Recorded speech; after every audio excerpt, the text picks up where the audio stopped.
I think the most impressive driver I think I've seen out there through everything that he did through his whole career is myself. I think it is. Yeah.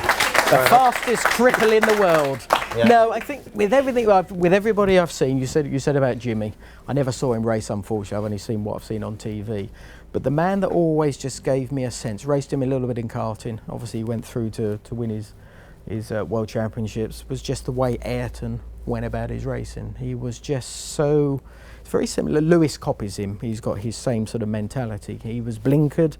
He wasn't understood by the press very much because he was sort of the first one that really sort of went into the little bubble of really getting the best out of the team, out of the car and everything else that he needed to do to get the performances that he got. But his qualifying was sublime. He was always the last man on track, and he pretty much always nailed it when he did that.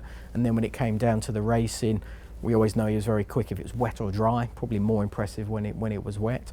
And then it was his ability with the racecraft. I know we can go to Suzuka and go through all that sort of palaver that happened there.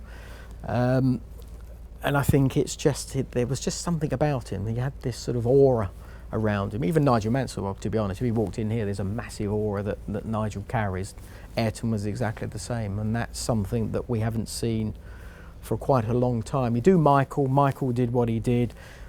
Damon Hill should have won the 1994 World Championship, but he took him out. He tried to do the same thing with Villeneuve in '97. He did his parking sort of thing in Monaco, trying to stop Fernando Alonso.